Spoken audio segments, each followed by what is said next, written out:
오늘은 세 번째 노트 분할 정복에 대해서 살펴보겠습니다. 이제 노트 2에서는 이제 전수조사하는 방법을 살펴봤고, 전수조사하는 방법은 그 전수조사해야 되는 경우의 수가 제한적일 때만 쓸 수 있고, 너무 많아지면 전수조사로는 효율적으로 답을 찾을 수 없습니다. 그럴 때 이제 한 가지 생각해 볼 수 있는 것 중에 하나가 분할 정복이긴 하지만, 분할 정복은 지수 시간이 요구되는 걸 다항 시간으로 바꿔주고 그렇진 못합니다. 얘는 n제곱인 걸 n로그 n, n3승인 걸 뭐 n제곱, 이 정도로 다차 시간 알고리즘을 그거보다 더 효율적으로 바꿔줄 때 사용할 수는 있어도 아주 그 급격하게 그 시간 복잡도를 개선해주는 방법은 아닙니다. 그래서 이 분할 정복은 이미 여러분들이 코딩도 해봤어요. 합병정렬이 분할 정복을 얘기할 때 가장 대표적으로 언급이 되는 알고리즘이에요.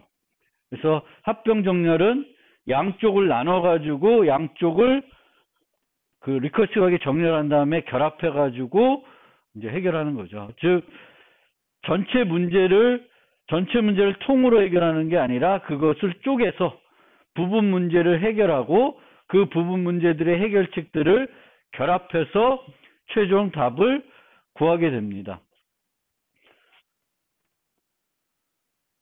우리가 살펴볼 문제는 한 6가지를 좀 살펴볼 겁니다. 그래서 방금 말씀드렸듯이 분할 정복은 합병 정렬에 사용한 그 전략을 이제 적용하는 거예요. 여러 문제에. 그래서 첫 번째 단계는 문제를 같은 유형의, 다르면 안 되고 같은 유형의 작은 문제로 나눠야 되는 거죠. 우리가 합병 정렬에서는 큰 거를 정렬해야 되는데 큰 걸 정렬하는 게 아니라 작은 거를 정렬해서 그들을 결합하는 거죠. 그러니까 해야 될 일도, 그 나눴을 때 해야 될 일도 원래 했던 일과 같아야 되는 거죠. 작은 문제들을 재기적으로 해결하고 해결 결과들을 결합해서 원 문제에 대한 해결책을 제시하는 그런 방법이 되겠습니다. 그러면은 이 분할 정복 알고리즘의 성능은 어디서 좌우가 되냐면은 첫 번째로 제기 깊이예요. 제기 깊이. 얼마나 그 쪽에서 내려가서 빨리 최종 끝까지 가냐. 그 합병 정렬의 경우에는 반씩 쪽에서 내려가기 때문에 트리의 높이가 로그 n에 비례하겠죠.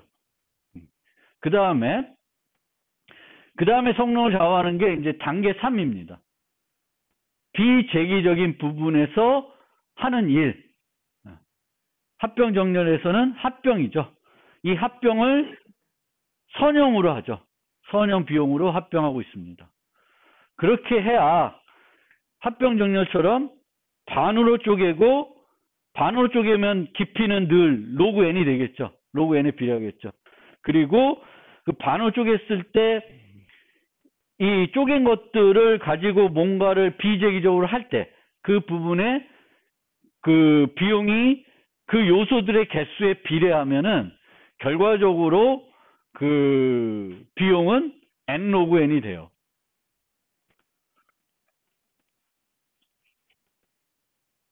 그런데 이렇게 그 재기적으로 우리가 내려갈 때 이제 보통 그냥 끝까지 가는 경우도 있는데, 끝까지 가지 않고 일정한 크기가 되면 다른 방법을 쓰는 경우도 많아요. 그래서 질문에도 한번 있었는데, 그게 팀소트인가? 그건 좀 다르게 하긴 하지만, 이제 그런 경우에도 기본적인 아이디어는 작은 크기가 갔을 때 계속 합병 정렬로 하지 않고 다른 방법을 하는 거예요. 삽입 정렬을 쓴다든지. 물론 그 질문했던 팀소트는 다 쪼개서 작은 애들을 팀소트로 팀소트가 아니라 인서트 소트로 정렬하고 이 작은 것들을 점진적으로 결합해서 큰 걸 원래 걸 만듭니다.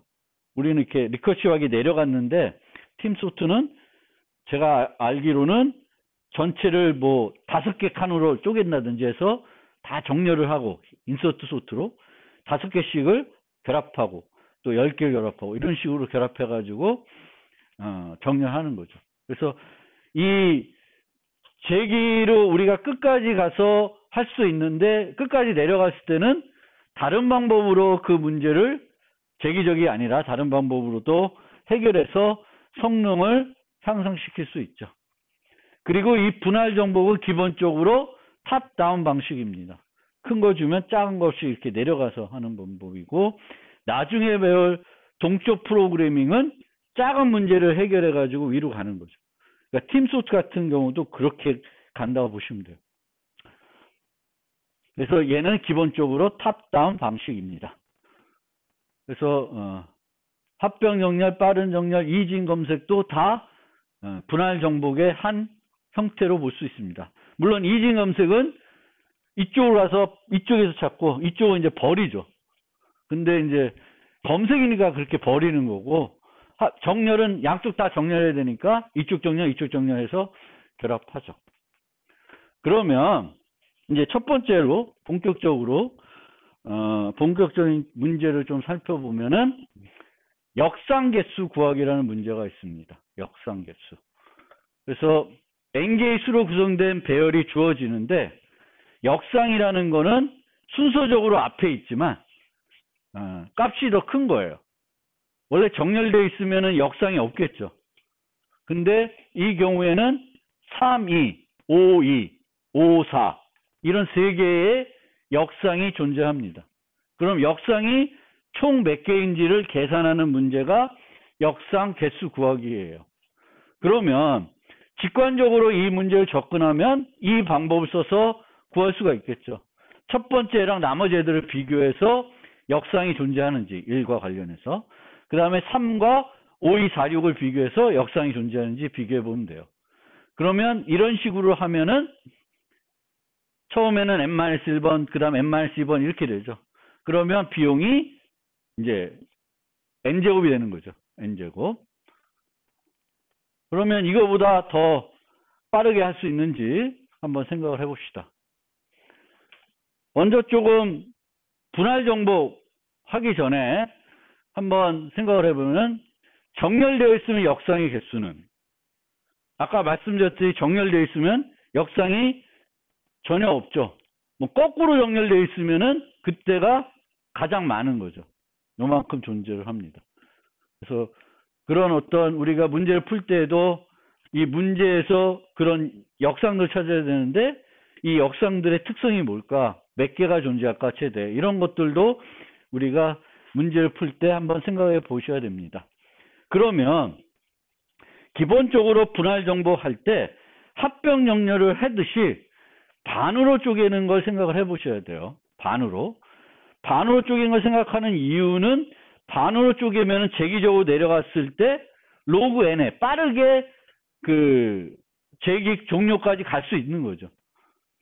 그래서 반으로 나누는 걸 생각해 보면 되는데, 반으로 한번 쪼개 봅시다. 반으로 쪼갰어요. 그럼 총 역상의 개수를 어떻게 생각할 수 있냐면, 왼쪽 반에 존재하는 역상, 오른쪽 반에 존재하는 역상이 있겠죠. 걔네들을 이제 구할 거고요. 그거 말고 또 뭐가 있냐면은, 한 요소는 이쪽에 있고 다른 요소는 이쪽에 있는 애들이 있어요. 그럼 얘들, 그걸 우리가 쪼개진 역상이라고 그러는데, 그 쪼개진 역상을 이제 비제기적으로 구해야 되겠죠. 왼쪽에 있는 역상, 오른쪽의 역상은 리커시브에 넣으면 알아서 계산해 주는 거고, 이제 해야 될 일은 두 개의 쪼개진 어떤 배열이 있을 때 여기에 있는 요소랑 여기 있는 요소랑 비교해 가지고 역상이 몇 개 존재하는지를 파악해야 되는데, 이 부분이, 이 쪼개진 역상을 만약 우리가 선형에 구할 수 있으면은 결국 얘의 비용은 뭐가 돼요? n 로그 n이 되는 거죠. 그러면 우리가 이제 이렇게 해가지고 반어 쪽에서 이쪽 반이고 이렇게 되니까 이제 결과적으로는 이 쪼개진 역상을 합병 정렬과 마찬가지로 선형에만 찾을 수 있으면 비용을 원래 우리가 직관적인 방법의 n제곱에서 n 로그 n으로 구할 수가 있는 거예요. 그러면 이 쪼개진 역상을 어떻게 구할까? 어떻게 구하면은 선형에 구할 수 있을까? 그래서 우리가 하려는 건 이런 거죠. 그렇죠? 왼쪽 절반, 오른쪽 절반 역상 구하고 쪼개진 역상 구해서 이 세 개를 더하면 답이 되는 거죠. 그리고 문제에서 해결해야 될 부분이 이 부분을 선형에 해야 되는 거예요. 선형보다 높아지면 예를 들면 저것도 n제곱의 비용이 들어간다. 그러면 결과적으로 n제곱이에요. 나중에 분석을 해드리겠지만 도사정리 배우면 그걸 이해할 수 있겠지만 두 개로 쪼개서 요거 하는 비용이 선형이 아니면 의미가 없어요. 직관적으로 하는 것보다 개선이 안 됩니다. 그러면 어떻게 할 수 있냐면 합병 정렬을 하면 돼. 합병 정렬을 하면 합병 정렬하는 과정에서 그 합병할 때 드는 비용은 얼마예요? 선형이죠. 그럼 합병을 하는데 그 합병할 때 모두 해야 돼. 비교가 아니라 우리 합병하는데 이 문제에서는 뭘 찾아야 되는 거예요? 여기서 합병하는 거잖아요. 원래 그 합병 정렬에서는. 그럼 이 합병하는 과정에서 쪼개진 역상을 찾으면 돼요.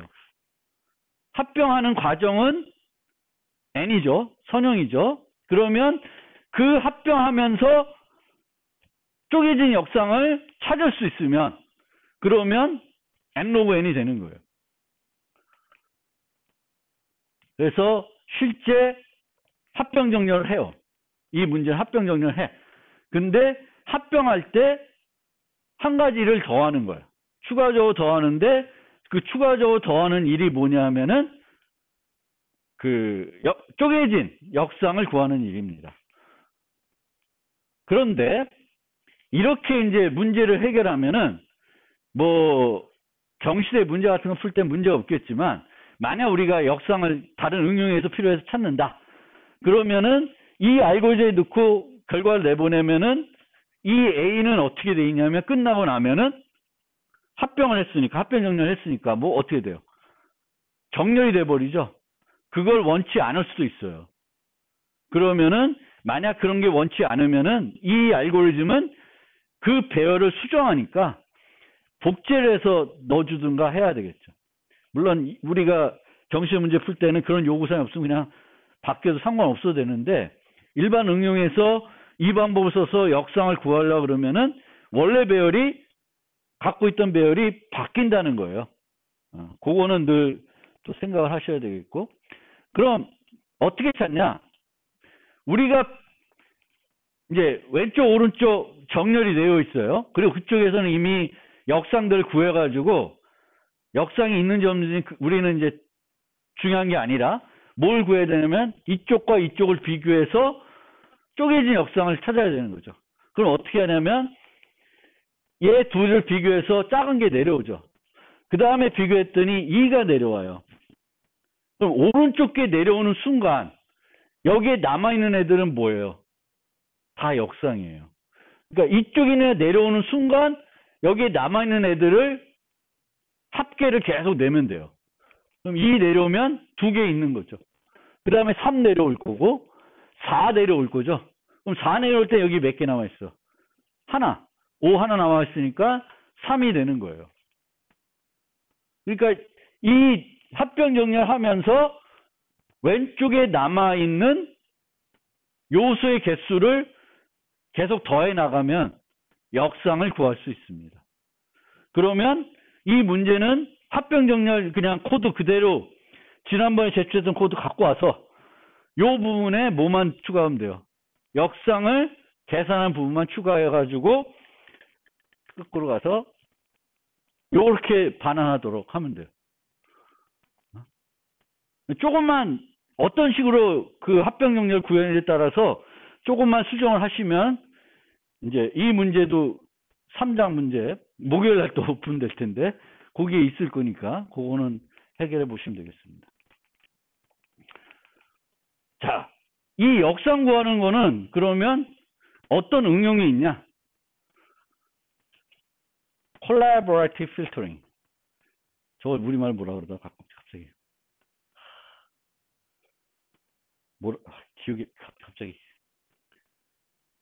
어쨌든 우리가 그 추천 시스템이나 이런 거 할 때 그 어떤 애들이 비슷한 관심사를 갖고 있는지를 비교하는 경우가 있어요. 그때 이 역상 구하기를 이용해서 비교할 수 있습니다. 뭘 하냐면, 자, 이게 A의 취향이에요. A의 취향이 이렇게 돼요.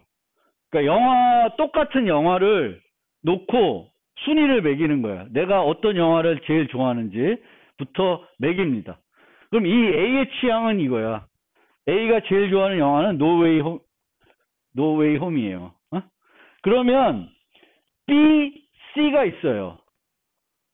B의 취향과 C의 취향이 있습니다. 그러면 A와 가까운 애가 B인지 C인지를 알고 싶은 거예요. A와 비교해서.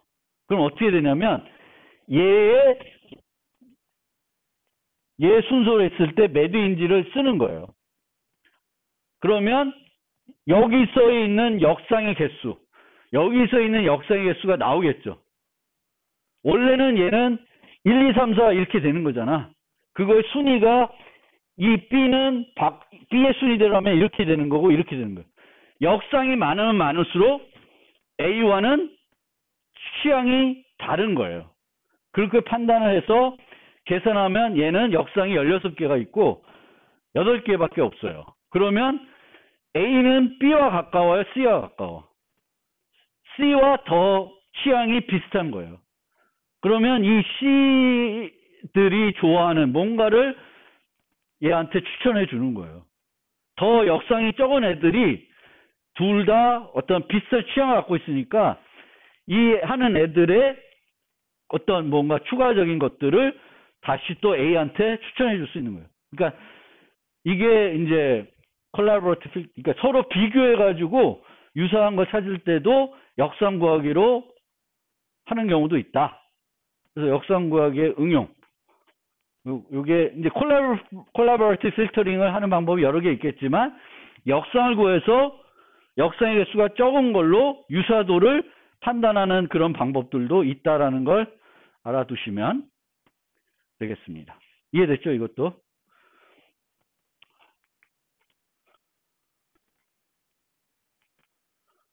자, 응용 문제. 연속 부분 구간의 최대값 구하기. 그러니까 이런 문제도 최대값을 구하면은 얘도 보면은 n제곱 비용이 들 거잖아요. 기본적으로 직관적으로 보면 1부터 시작하는 거 그리고 2부터 시작하는 거 3부터 시작하는 거 4부터 시작하는 거 5부터 시작하는 거 6부터 시작하는 거 쭉 다 검사를 하는 거잖아요. 그러면은 실제적인 비용은 n제곱에 비례할 거예요. 직관적으로 모든 경우 수를 다 따진다 치면. 그런데 얘도 기본적으로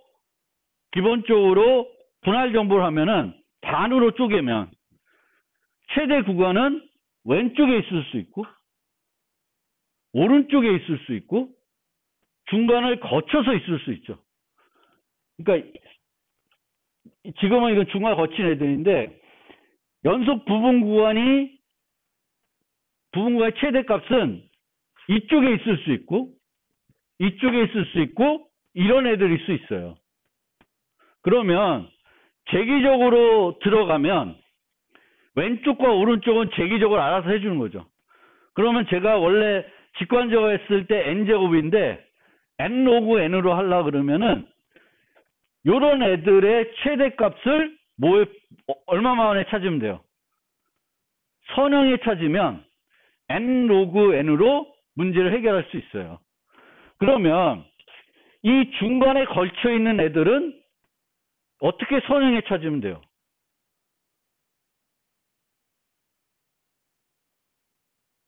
이 중어의 거치는 이걸 포함해서 가겠죠. 요 양쪽 애가 무조건 들어가는 거야. 왜냐하면 여기 안 되고 여기서 출발하는 요 왼쪽 방에서 다 처리했을 거잖아요. 그러니까 요 두 개 다 들어가는 거예요. 그럼 어떻게 하냐면 이 최대값은 이쪽으로 가는 거의 최대값, 이쪽으로 가는 최대값의 합이에요. 무슨 말인지 알겠어요? 그러니까 여기서 더해가요. 끝까지 더해가면서 최대값을 찾는 거예요. 늘었다 줄었다 하겠죠. 플러스 마이너스 있을 테니까. 근데 이쪽에 가는 거의 최대값이 10이야. 이쪽에 가는 게 20이야. 그러면 중간에 걸쳐 있는 거의 최대값은 30이 되는 거예요. 그래서 이쪽으로 쭉 가서 최대값 찾는 거는 선형이 할 수 있는 거고, 이쪽에 가서 최대값 찾는 거 선형이 하는 거죠. 그럼 두 개 합치는 거야. 뭐 그냥 상수니까 구하는 거예요. 그러면 얘는 n 로그 n으로 풀 수 있는 거예요. n 로그 n으로. 근데 이 문제는 n 로그 n으로 안 하고 o n으로도 해결할 수 있어요. 동쪽 프로그램 쓰면은 o n으로 할 수 있는데 o n으로 하기 전에 우리가 지금 살펴보는 건 분할 정복이니까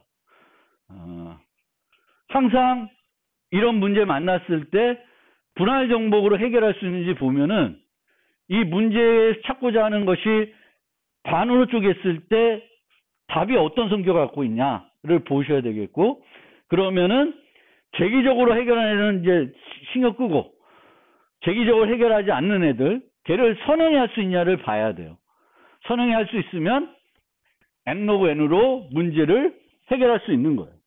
n 로그 n이면 의사선행이니까 상당히 빠르게 할 수 있는 거예요. 물론 선행이 할 수 있으면 더 빠르게 할 수 있는데, 이제 선행이 하는 거는 이제 좀 더 고민을 해봐야 되는 문제고, 어쨌든 이런 문제도 n 로그 n으로는 쉽게 구할 수 있어요. 뭐만 고민해 보면 되냐면은 이쪽에 있는 애 말고 왼쪽에서 답이 있는 애, 오른쪽에 답이 있는 애 말고 이 쪼갰을 때 뭔가 양쪽을 다 써야 되는 그 답을 선형에 해결할 수 있냐 없냐를 살펴보시면 돼요. 응용. 오케이? 이해됐죠? 그 다음에 세 번째 문제입니다. 빠른 합. 자, 1부터 n까지 합을 구해라. 그냥 구하면 되지. 그쵸? 식으로 2분의 n 곱하기 n 플러스 1 하면 되는데, 만약 저것도 분할 정복을 한번 생각을 해본다. 분할 정복.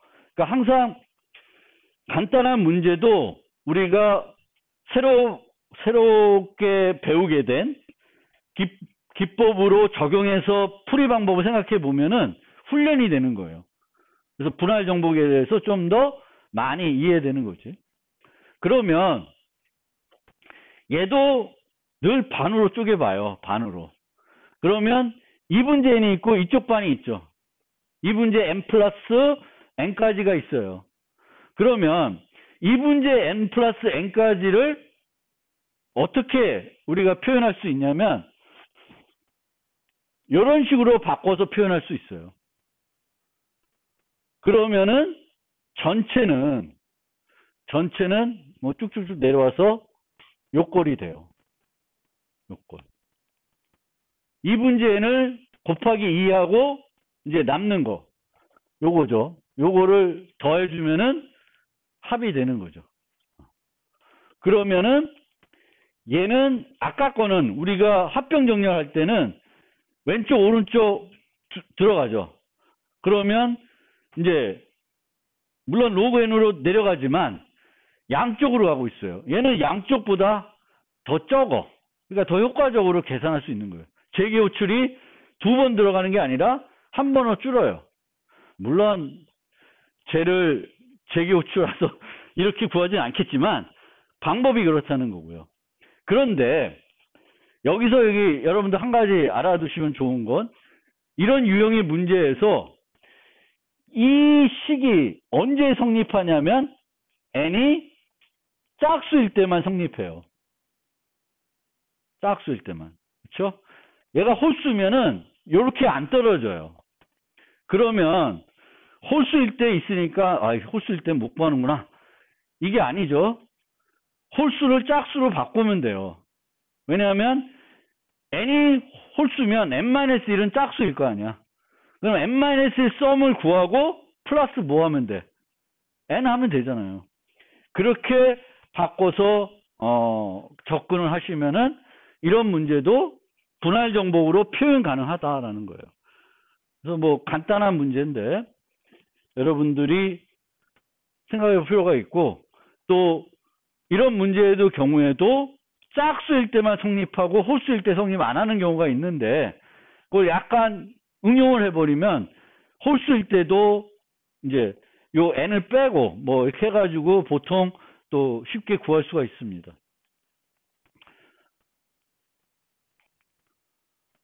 자,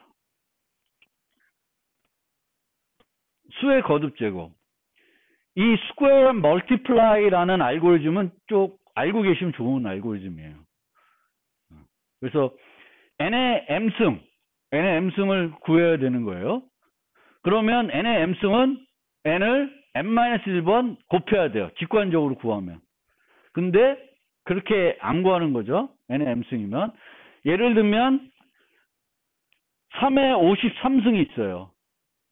그러면 얘를 쪼개면은 2의 거듭제곱승으로 쪼개면은 3의 32승 곱하기 3의 16승 3의 4승 곱하기 3이 돼요. 즉 이 53을 비트로 표현하면 이렇게 되는데, 53을 요 위치들의 거듭제곱이 필요한 거예요. 3의 거듭제곱이 필요해요. 그런데 그거는 이 알고리즘은 조금 다시 생각해보고, 요걸 구해서 얘를 구하는데 얼마만큼 비용이 드는지 한번 생각을 해봅시다. 원래는 n-1번 52번 곱해야 되는 거예요. 근데 얼마 만에 곱할 수 있냐면은 3을 계속 거듭 제곱하는 거예요. 언제까지? 최대 큰 거 필요한 것까지 3의 32승까지 구하는 거예요. 그러면 3의 2승 곱할 때 한 번 곱셈이 필요하죠. 3 곱하기 3. 이런 거죠. 3 곱하기 3에서 3 구하고, 그러면 3의 제곱 구하고, 3의 제곱 2번 곱하면 3의 4승이 되는 거고, 3의 4승을 2번 곱하면 3의 8승이 되는 거고, 8승을 2번 곱하면 3의 16승,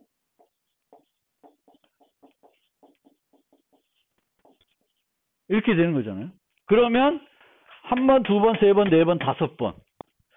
5번 곱에 요 필요한 것들을 3의 4승, 3의 16승, 3의 32승을 구한 거예요. 그 다음에 요 3번 곱하면 되니까 요 구하는데 얘 구하는데 5번 걸렸고, 그 다음에 그들을 결합해 가지고 최종값을 구해야 되니까 8번 만에 답을 구한 거예요. 훨씬 줄어드는 거죠. 그래서 이게 가장 이제 효과적으로 거듭 제곱하는 방법이에요. 거듭 제곱하는 방법. 그래서 실제적으로는 이런 방법을 써요. 이 알고리즘을 적용하면, 이거 제가 설명하기는 좀 그런데 하여튼 이 방법이에요. 근데 얘의 원리는 요걸 생각하는 거예요. 요 111. 1이 될 때 곱해주고 거듭 제곱해주고 이런 방법으로 이제 우리가 왜 53을 이런 것까지 설명 안 해도 되죠. 53을 이제 뭐죠? 그 비트 표현을 바꾸려면 2로 나누고 이런 거잖아요.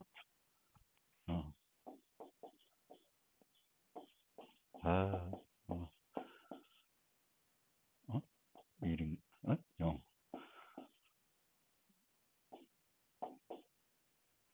이렇게 가는 거잖아요.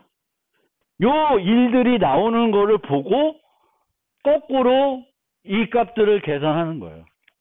m을 2로 나누면서 뭘 곱해야 되냐. 그래서 요런 거고요. 조금 생각해 보면은 요게 왜 이렇게 되는지 이제 알 수 있을 거예요. 그러니까 요 n들을 요 1이 되는 순간 곱해요.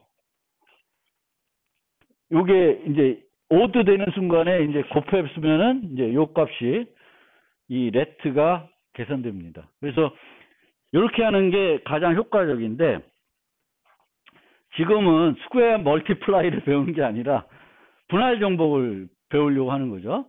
그럼 얘를 또 분할 정복해 볼까요? n의 m승이에요.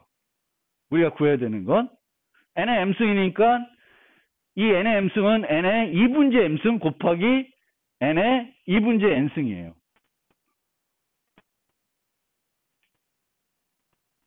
요거잖아요. 그러니까 요거를 이용해서 푸는 거예요. 근데 얘도 보면은 짝수일 때만 요게 되죠. 그럼 홀수일 때는 어떻게 해? 이렇게 하면 되죠. 그러니까 내가 들어왔는데 m이 홀수야. 그러면 요걸 제기호출하고 곱하기 그 결과에 n을 하면 돼요. 그럼 두 개씩 쪼개지고 얘가 솔수면 또 알아서 계산이 되는 거죠. 그래서 m이 0이 되면 이제 이런 식으로 그 분할 정복을 할 수 있습니다. 그러면은 3의 53승은 3의 26의 제곱에 3. 홀수니까. 그 다음에 3의 26승은 3의 13승의 제곱이에요. 짝수죠. 얘는 홀수니까 곱하기 3. 그럼 쭉 내려와서 다시 올라가면서 결합 올라오겠죠. 제기호출하니까. 이렇게 하는 거나 실제 이렇게 하는 거나 그 필요한 곱셈의 수는 차이 없어요. 얘는 그냥 이렇게 그 제기호출 없이 반복문으로 만들었잖아요. 근데 얘는 우리가 제기호출하니까 그러니까 분할 정복하니까 이렇게 제기호출로 구현했는데 이 두 개를 우리가 살펴보면은 실질적으로 소요되는 필요한 연산의 수는 스퀘어 멀티플라이랑 얘랑 차이가 없어요. 단지 얘는 제기호출하는 것뿐이고. 그래서 이런 수의 거듭 제곱도 분할 정복하면은 훨씬 더 효과적으로 해결할 수 있습니다.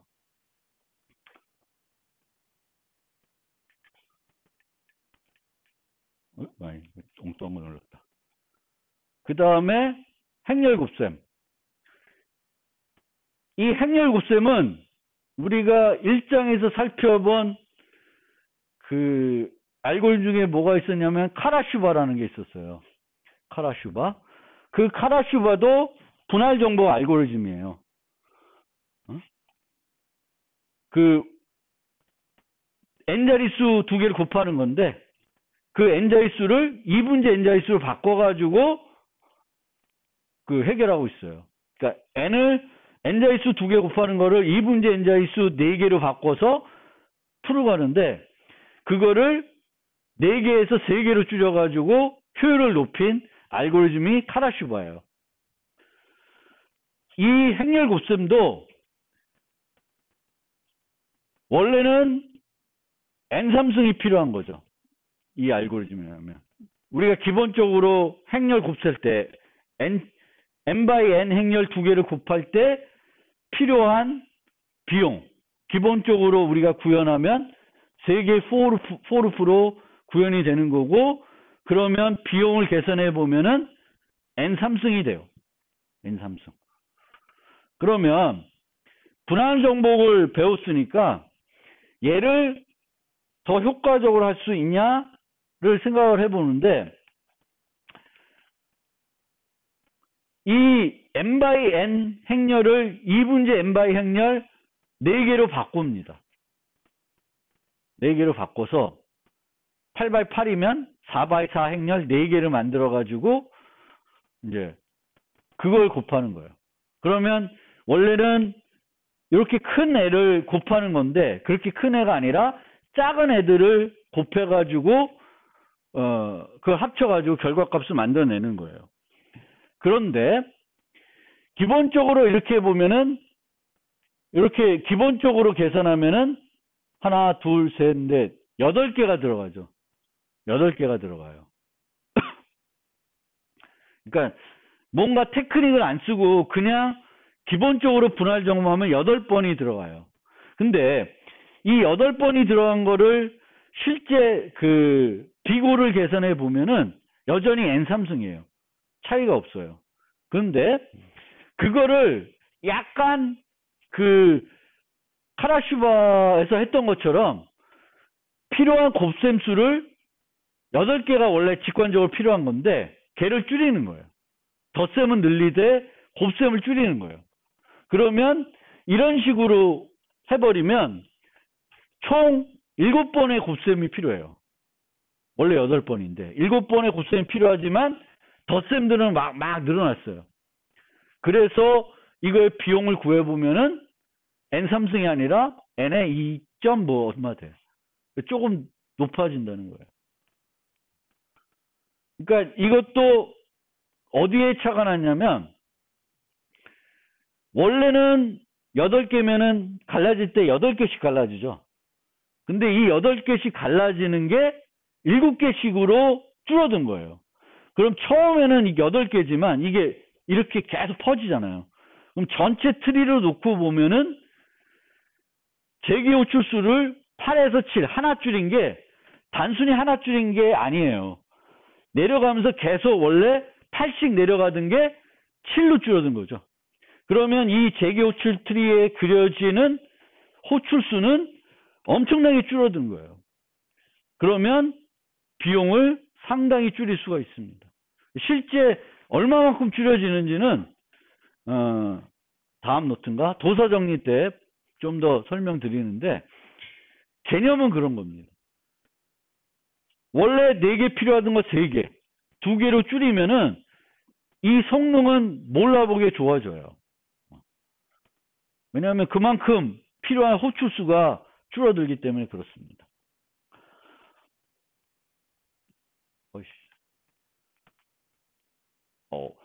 마지막 문제네. 너무 일찍 끝내네. 근데 이 문제가 상당히 어려워요. 이 문제가 되게 이해하는 게 어려울 수 있어요. 근데 제가 잘 설명해 드리면 금방 이해돼 가지고 금방 끝날 수 있는데 작년에는 이 문제를 이해하는데 되게 어려움을 많이 하더라고요. 제가 설명을 잘못해서 그런 것 같기도 하고. 그래서 한번 설명해 드리겠습니다. 자, 가장 가까운 쌍 찾기예요. 좌표들이 있어요. XY 이 평면상에 좌표들이 n개가 주어져 있어요. 그럼 이 n개들 중에 가장 가까운 쌍을 찾는 거예요.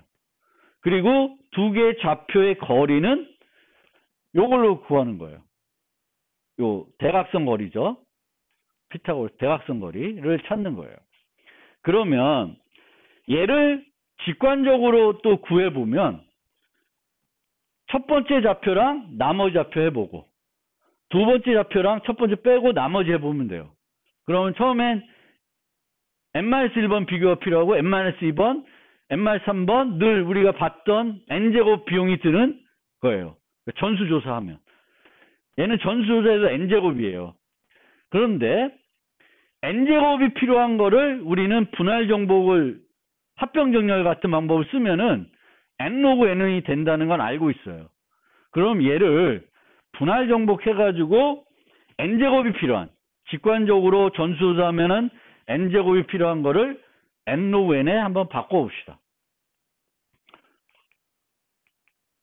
자, n로그 n으로 이 문제를 바꾸기 전에 하나를 좀 생각을 해보면은 좌표들이 원래는 지금 XY 좌표가 막 이렇게 퍼져 있는데 한직선에 있다. Y로 한직선에 있거나 X축으로 한직선으로 있다. 그러면은 어떤 방법을 쓰는 게 효과적이냐면은 정렬하면 돼요. 정렬을 시켜가지고, 정렬을 시키면은 자기 옆에 있는 애들이 옆에 있겠죠. 그럼 얘는 누구하고 비교하면 돼? 양 옆에 애들만 비교하면 돼요. 그러니까 가장 예를 들면은 이렇게 x축으로 x 값이 이거 y 값이 다 같은 거지. y 값이 다 같고 x만 달라. 그러면 x를 기준으로 정렬을 해요. 그러면 맨 이쪽 가장 x가 작은 값부터 쭉 비교해 나가면 돼요. 선형 비교하면 되는 거죠. 그러면 얘의 비용은 n 로그 n이 되는 거죠. 정렬하는 비용, 그 다음에 선형 비교. 가장 가까운 애들은 가장 인접해 있는 애가 가장 작겠죠. 그럼 n 로그 n 비용이 되는 거예요. 근데 이 문제는 y축으로 다 같거나 x축으로 다 같지는 않기 때문에 정렬해가지고 효과적으로 해결하기는 어려울 수 있어요. 하지만 여기서 생각해야 되는 게 기본이 n제곱이에요. 그리고 우리는 이 n제곱을 뭘로 바꾸고 싶은 거야? n로 n으로 바꾸고 싶은 거야. 그러면 정렬이라는 도구가 있으면 그 정렬 도구를 내가 여러 번 써더라도 상관이 없죠.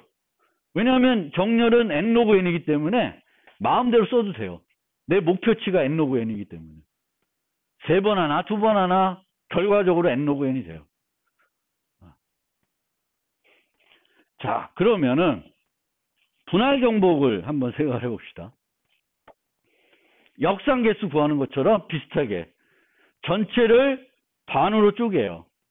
근데 반으로 쪼개는 것도 x축으로 쪼갤 수도 있고 y축으로 쪼갤 수도 있죠. 근데 그건 별로 중요하지 않아요. 그냥 x축으로 쪼갠다고 생각합시다.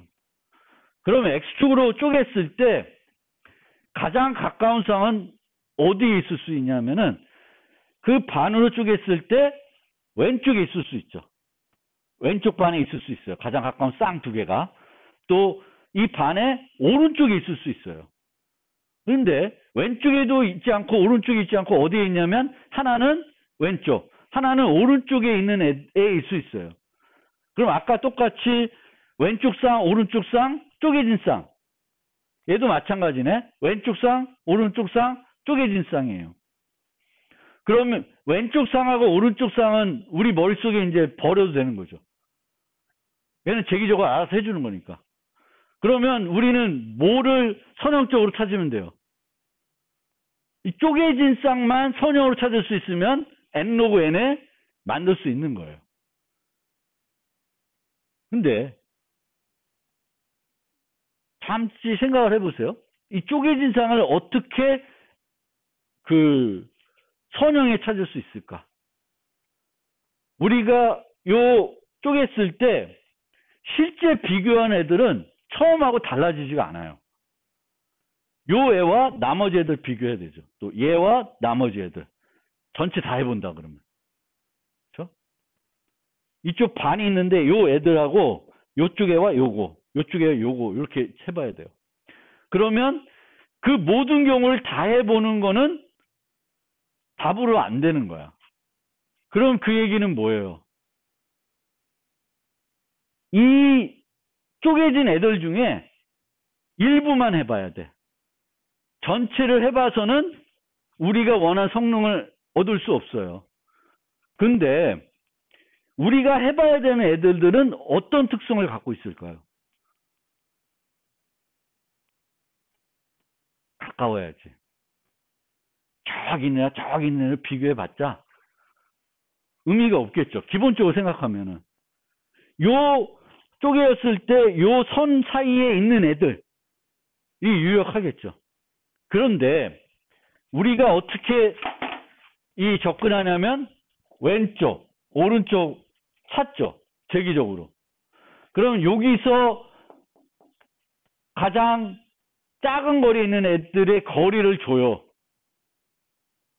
여기서 A라는 거리를 주고 B라는 거리를 주면 제일 짧은 거는 어떤 애예요?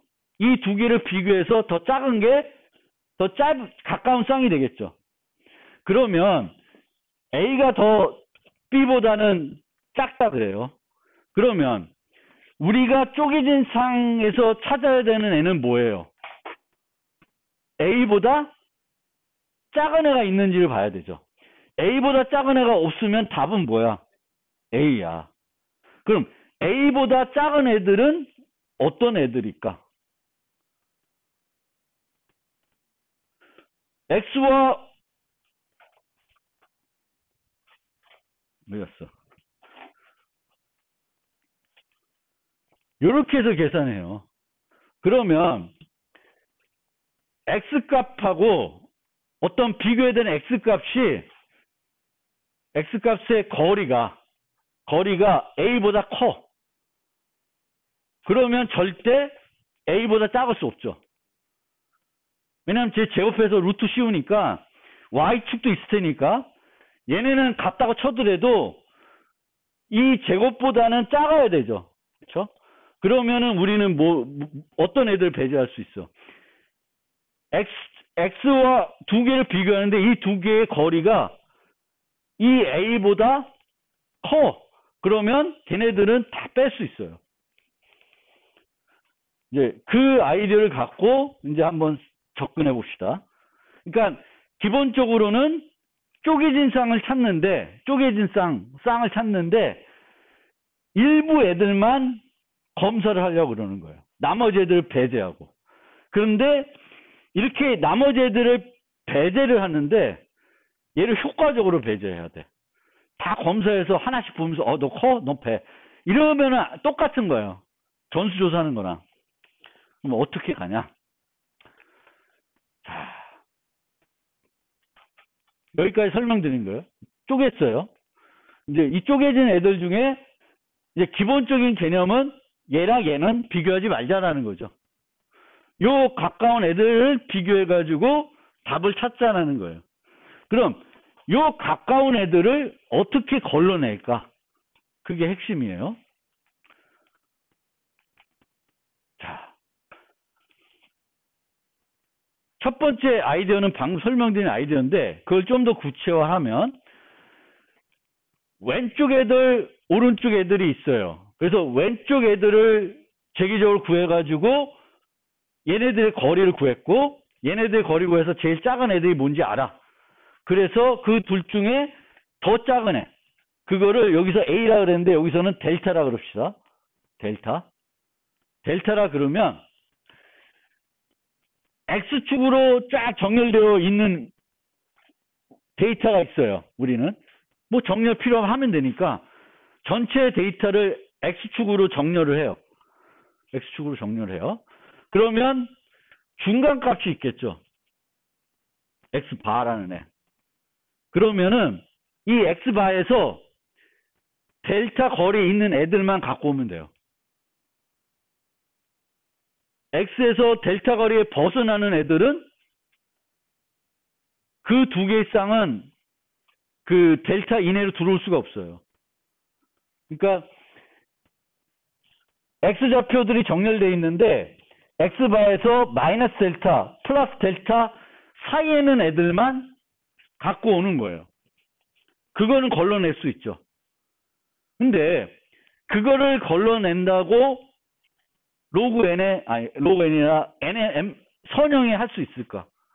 왜? 선형에 못할 이유가 뭐냐면 최악의 경우를 생각해 보면 여기 애들 다 있을 수 있잖아. 많이 있을 수 있어요. 이런 애들이.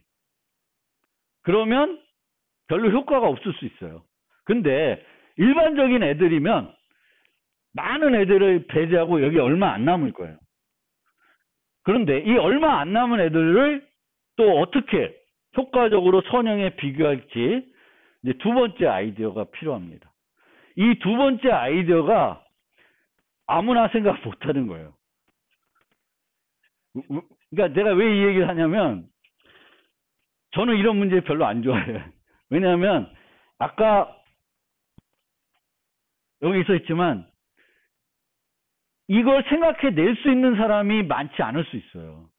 다른 문제들은 직관적으로 이해하고 직관적으로 어떤 기법을 적용하면은 해결할 수 있는 경우가 있어요.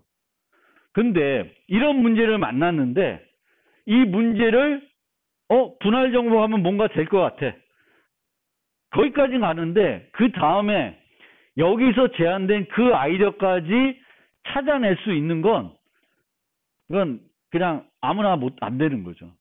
이런 뭔가 이렇게 창의적인 아이디어, 뭔가 이런 것들을 잘 생각해내는 사람이 아니면 못하는 거죠. 그럼 이런 문제는 그러니까 이런 문제들은 그거를 잘 생각해낼 수 있는 사람만이 할 수 있어요. 근데 어쨌든 어떤 아이디어냐? 자, 아이디어가 이겁니다. 걸러냈어요. 그러니까 델타보다 거리에 먼 애들은 이 애들은 다 걸러낸 거야. 그럼 이 애들만 남았어요. 그러면 이 애들을 Y축으로 정렬해요. Y축으로. 그러면 제일 아래에 있는 애가 있고 제일 높은 애가 있죠. 그러면 요 하나를 놓고 봤을 때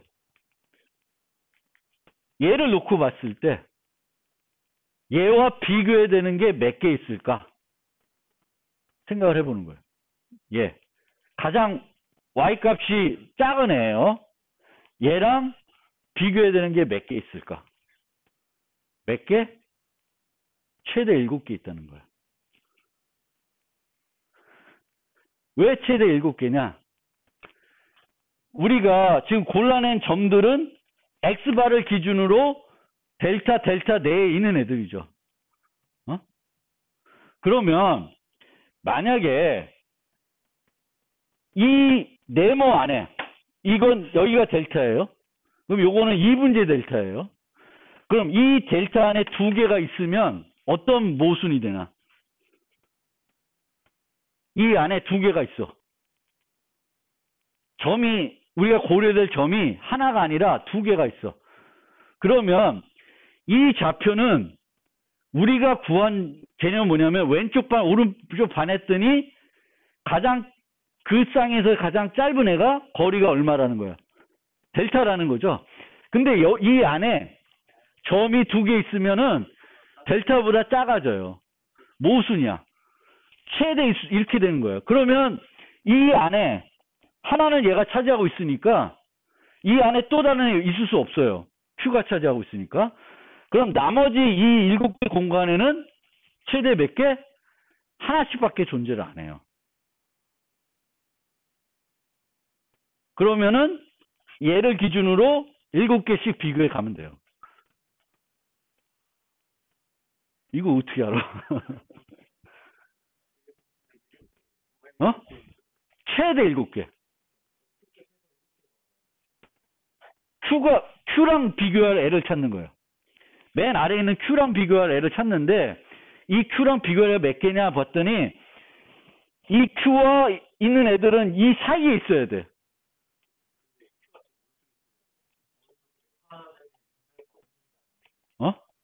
여기에 Q가 있다? Q 어느 쪽? 여기?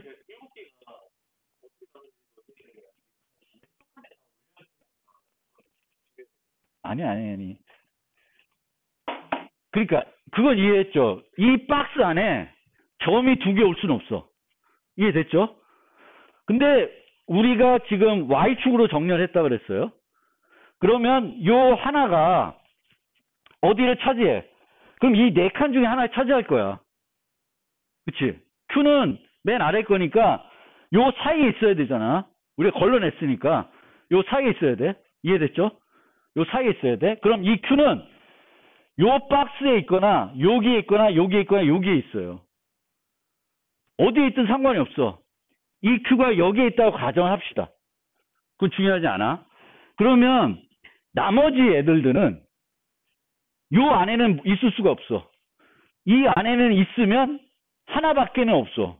2개가 있을 수 없어. 그럼 이 박스가 몇 개 있어? 얘 Q 빼고는 7개야. 그러니까 여기에 반드시 있다는 게 아니에요. 있으면 있을 수 있는데 최대 몇 개? 1개밖에 없다는 거예요. 그럼 Q를 기준으로 몇 개를 최대 비교하면 돼? 7개 이상 비교할 이유가 없는 거예요. 그거보다 높아가면은 얘네들은 Y축으로 정렬했으니까 Q에 가까운 애들이거든요. Y축 기준으로. 그래서 7개가 벗어나면은 그 애는 어디에 있냐면 이 위에 있어요. 이 위에 있으니까 걔랑 비교해봤자 걔는 델타보다 벗어나요. 그러니까 이 위에 있는 애는 신경 쓸 필요 없어. 워낙 크니까. 얘 Q 기준으로. 이해됐어요? 이거 이해되면 이 이야기가 근데 이게 핵심이에요. 얘가 7개라는 거를 찾아내서 요거를 구현하는 게 이제 핵심인데 여러 가지 이거 갖고 이제 지금 아이디어는 이렇게 나왔는데 그 아이디어를 또 코딩하는 게 선형이 되게끔 코딩하는 게 간단한 문제가 아니에요. 자, 이제 알고리즘을 살펴봅시다. 몇 슬라이드 안 났으니까 요 다 끝내고 우리 쉬는 시간 없이 그냥 오늘 끝냅시다. 자, 어떻게 하냐면 출발은 N개의 좌표가 들어와요. 그럼 이 N개의 좌표를 복제를 하나 해. 복제를 하나 해요. 그래서 첫 번째 배열은 X축으로 정렬해요. 두 번째 배열은 Y축으로 정렬해요. 그러면 두 번 정렬하죠. N 로그 N이에요. 두 번 해든 세 번 해든 N 로그 N이에요. 그래서 배열 하나가 PX, 또 하나의 배열이 PY예요. 그러면 우리가 분할 정복하려면 왼쪽 반, 오른쪽 반이 필요하죠. 그러면 LX, RX는 PX를 반 쪼개면 돼. 그거는 간단하죠. 뭐지? 파이썬 같은 건 슬라이싱 해버리면 그냥 되는 거고, 다른 것도 이렇게 카피하면 돼요. 그러면 양쪽 반이 나오죠. 그런데 LI, RY는 왼쪽을 반 자르면 안 돼. Y축을. X축은 그냥 자르면 되죠. X축 기준으로 나눴으니까 원래. 그러니까 X축은 우리가 지금 분할 정복하는데 나누는 거는 X축으로 나누려고 그래요. 근데 Y축으로도 정렬하는 거는 나중에 요걸 활용하려고 미리 해놓는 거예요. 반쪽일 때 쓰는 게 아니라. 그런데 입력으로 들어갈 때 우리가 필요한 게 X축으로 정렬된 애들, Y축으로 정렬된 애들이 필요해요. 그럼 처음에는 우리가 두 개 배열 만들어서 X축 정렬, Y축 정렬했는데 왼쪽 반, 오른쪽 반을 줘야 되잖아. 근데 왼쪽 반의 X는 그냥 반 쪼개면 돼. 그럼 Y축은 어떻게 될까? Y축은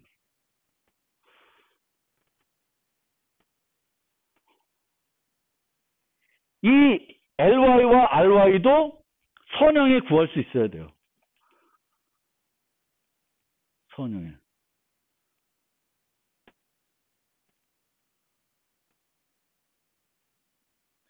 선형에 만들어야 돼요. 그럼 어떻게 되냐면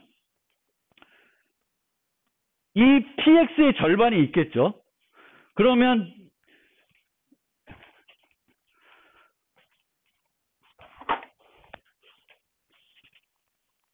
조금 천천히 가면 뒤에 예지가 나오게 한데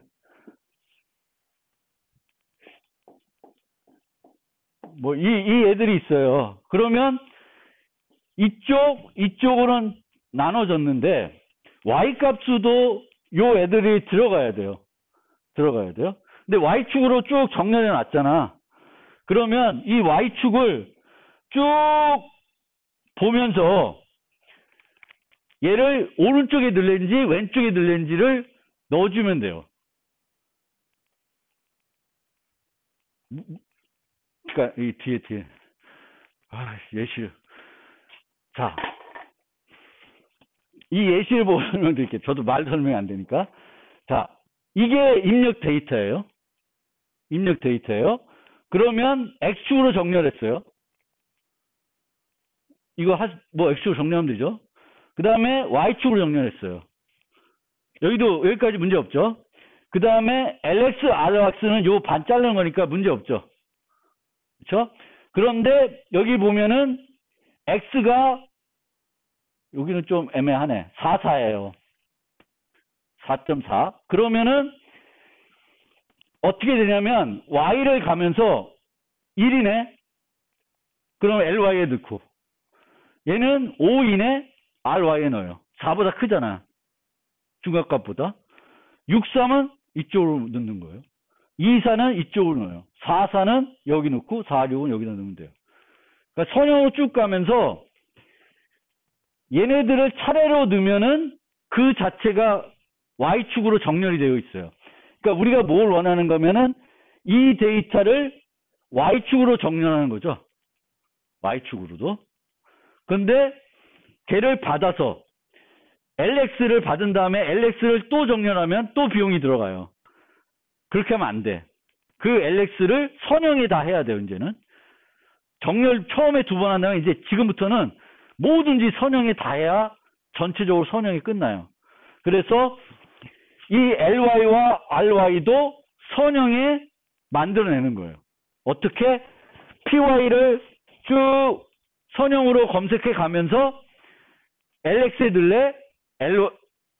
ry에 넣을래로 구분해 나가서 하나씩 차례대로 넣으면은 얘가 정렬되어 있으니까 차례대로 넣으면은 이 자체도 y축으로 정렬이 되어 있죠. 1, 4, 4. 그치? 정렬된 애에서 하나씩 이쪽으로 옮기니까. 그럼 이걸 얻어내는 거예요. 이해됐어요? 이해 안 돼? 됐어, 안 됐어? 어, 어, 어, 그쵸. 예.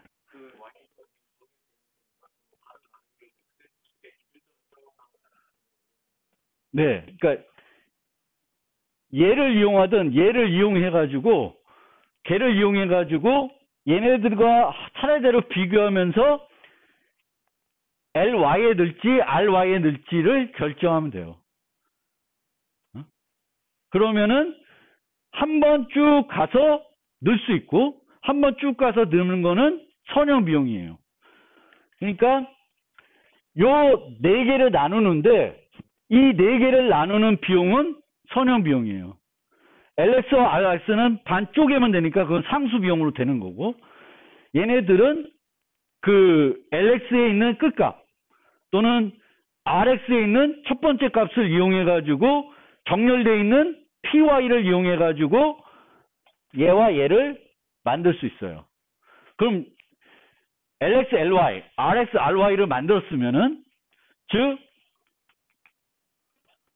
요 좌표인데 그러니까 PX와 PY는 뭐냐면 똑같은 좌표들인데 PX는 X축으로 정렬된 거고 PY는 Y축으로 정렬된 거예요.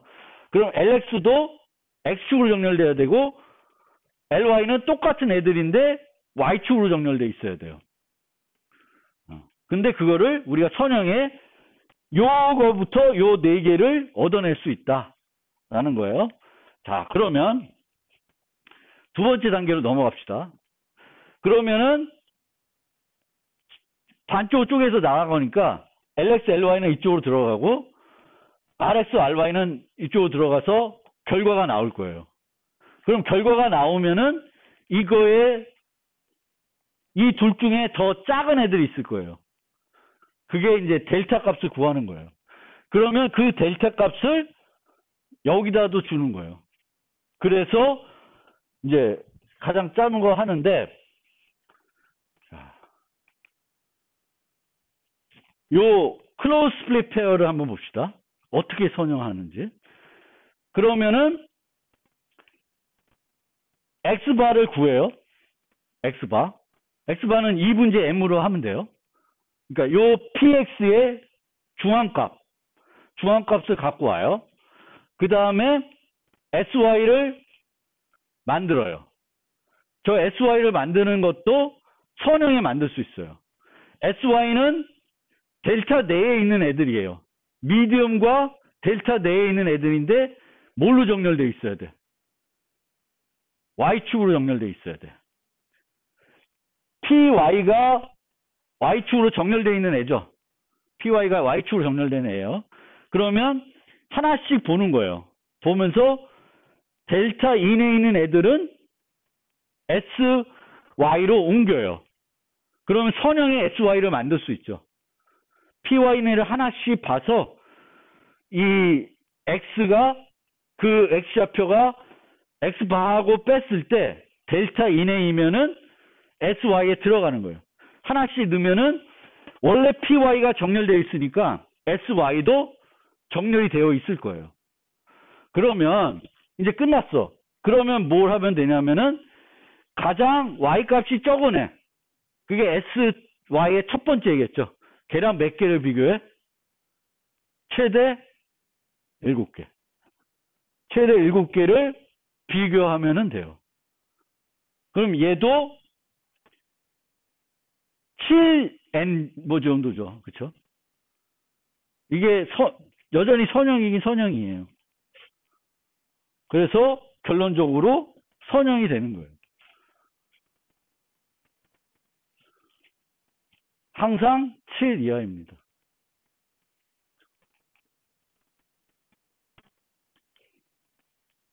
이해가 좀 된다요. 근데 얘를 구현해 보시면 알아요. 근데 구현의 핵심은 개념을 이해해야 되고, 그 다음에 이제 요 첫 번째 PX, PY를 만든 다음에는 메인에서 만들면 되죠.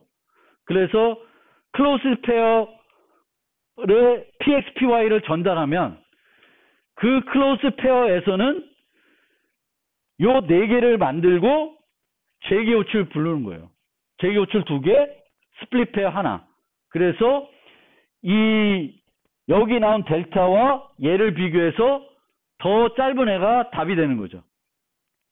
얘는 이제 델타가 들어가야 되는 거고, 요 애는 이제 SY를 만들어서 이중 포르프로 7개씩 비교해 나가면 돼요.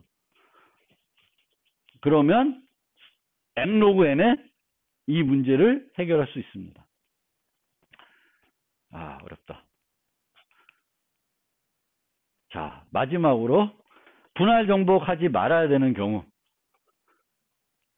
입력 크기가 n인 것이 입력 크기가 거의 n인 2개 이상의 사례로 분할되는 거예요. 그러니까 깊이가 너무 깊어지는 거는 분할 정복으로는 바람직하지 않죠. 그리고 또 입력 크기가 n인 것이 거의 n개의 입력 크기 비분지 L로 분할되는 거. 이건 뭐냐면은 너무 많이 퍼지는 거. 그러니까 깊은 것도 그렇지만 이 폭이라고 하죠. 트리의 폭도 너무 폭이 넓어. 매번 막 n개씩 쪼개져. 그렇게 내려가면 안 된다는 거예요. 그러니까 가장 우리가 많이 쓰는 게 합병 정렬처럼 반씩 쪼개는 거예요. 반씩 쪼개면 로그 n에 몇 번 반복한 건지 모르겠는데 로그 n만에 도달할 거고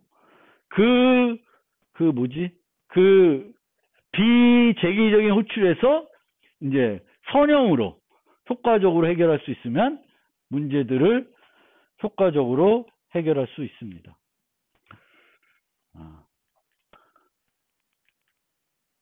이 문제 풀어보세요. 이제 목요일 되면 이제 열릴 테니까. 어려워?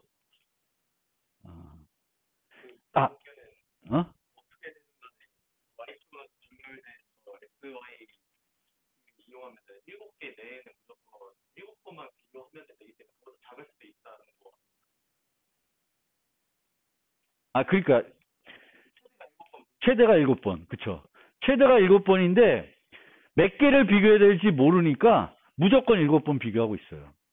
원래는 그 델타 이내인 애들이 7개보다 작을 수도 있는데 그거를 또 검사하고 있으면은 더 비용이 드니까 최대 7번이니까 무조건적으로 7개씩 비교하고 있는 거예요. 그러니까 아까 박스에서 핵심은 존재하면은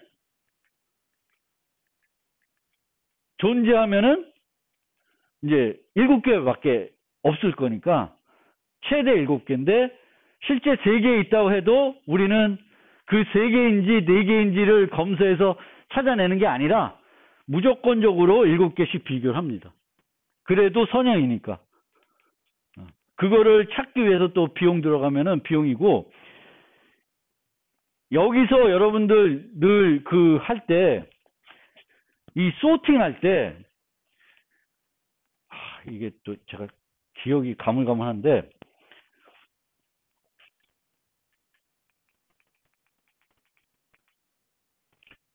요런 애예요. 여기 4446으로 지금 정렬이 됐잖아요. 근데 쟤는 PX는 뭐가 기준이냐면 X축이 기준이에요. 그러면은 4644 돼도 틀린 정렬은 아니죠. 그런데 쟤를 어떻게 정렬하냐에 따라서 답이 잘못 나올 수 있어요. 그래서 정렬할 때 조건을 같이 주셔야 돼요. 그러니까 소팅할 때 X축만 갖고 소팅하지 마시고, X축으로 소팅하되 X축이 같았을 경우에는 그 Y축까지 비교해서 소팅을 해줘야 돼. 그래야 제가 구한 답하고 여러분 구한 답이 같아질 수 있어요. 그러니까 정렬할 때 저런 애들이 그 정렬 기준 정할 때 X축이니까 X축만 갖고 정렬하다 보면은 제가 어떤 순서로 4가 등장인에 따라서 최종 결과와 제가 만든 최종 결과가 다를 수가 있어요. 그래서 이렇게 되게 정렬을 좀 해야지만 돼요. 4446이면 저 기준이 뭐냐면은 X가 같으면 Y가 작은 게 앞에 오도록, Y가 작은 게 앞에 오도록 해야 이제 전체적으로 쟤랑 같은 어떤 결과가 나올 거예요.